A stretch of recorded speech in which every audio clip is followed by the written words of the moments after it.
Hello అండి అందరికీ నమస్తే. ఈరోజు మన వీడియోలో కాలాజామున్, అది కూడా ఇన్స్టెంట్ గులాబ్ జామున్ మిక్స్తో అండ్ ఇన్స్టెంట్ కోవాతో ఎలా చేయాలో చూద్దామా. చిన్న చిన్న టిప్స్తో పర్ఫెక్ట్గా స్వీట్ షాప్లో లాగా చేసేయచ్చు. టేస్ట్ కూడా అంతే బాగుంది. ఇంకా వీడియోలోకి వెళ్ళే ముందు మన ఛానల్ని కొత్తగా చూస్తున్న వాళ్ళైతే ప్లీజ్ లైక్ అండ్ సబ్స్క్రైబ్. అప్పుడే మరిన్ని మంచి మంచి రెసిపీస్ మీ దాకా వస్తాయి. ఇంకా మన వీడియోలోకి వెళ్తే ఫస్ట్ మనం దీనికి కావాల్సిన కోవా రెడీ చేసుకుందాం. అది కూడా ఇన్స్టెంట్గా పాలపొడితో. ముందుగా స్టవ్ ఆన్ చేయకముందే ఒక కప్పు వరకు మిల్క్ పౌడర్ ప్యాన్లో వేసుకొని మిల్క్ పౌడర్కి హాఫ్ క్వాంటిటీ వరకు పాలు కూడా యాడ్ చేసుకొని ఉండలు లేకుండా ఒకసారి మొత్తం మిక్స్ చేయండి.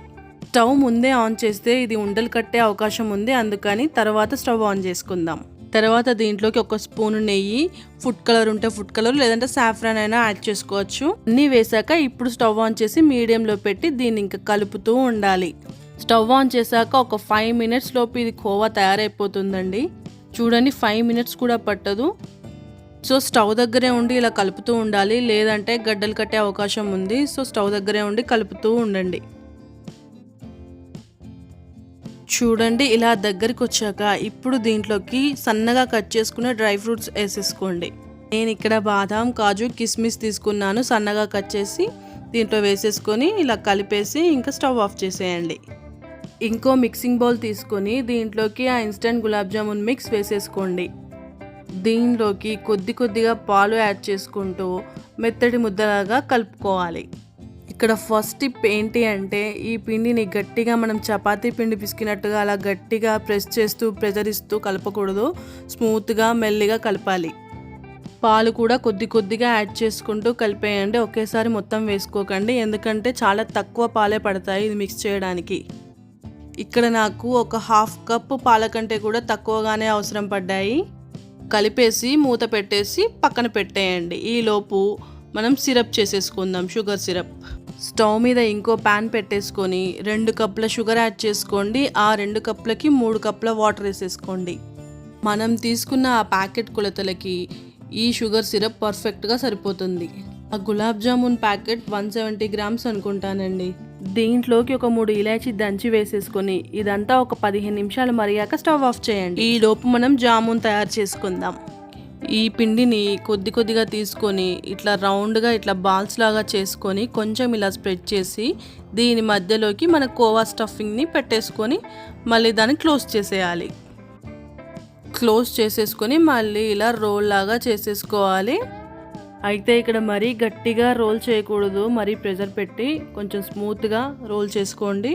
అండ్ ఇలా చూపిస్తున్న విధంగా అటు ఇటు ఇట్లా కాస్త ప్రెస్ చేస్తూ మళ్ళీ రోల్ చేస్తూ ప్రెస్ చేస్తుంటే పర్ఫెక్ట్ షేప్లోకి వస్తాయి. అట్లాగే మిగతావన్నీ కూడా అలా స్టఫ్ చేసేసుకొని రోల్ చేసేసుకోండి.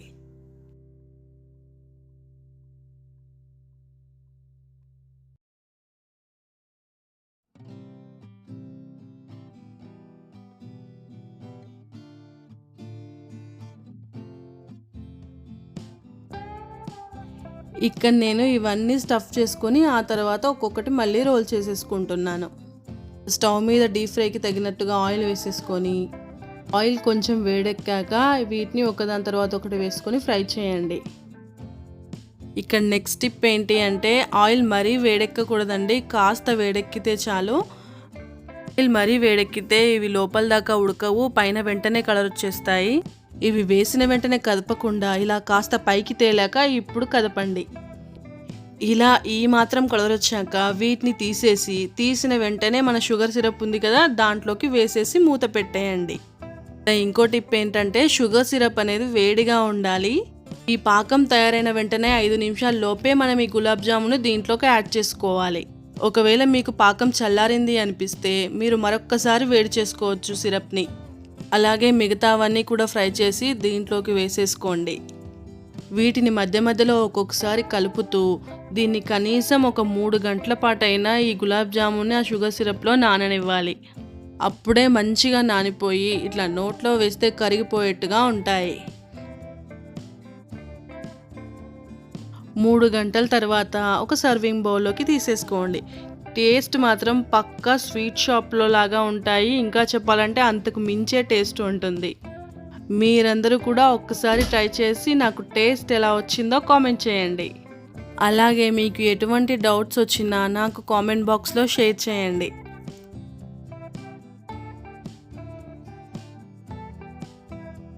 లాస్ట్లో నేను కాస్త డ్రై ఫ్రూట్స్ ఇలా కట్ చేసేసుకొని వేసుకుంటున్నాను. ఇక్కడ నేను ఒకటి కట్ చేసి చూపిస్తున్నాను, ఓపెన్ చేసి చూడండి ఎలా ఉందో లోపల స్టఫింగ్.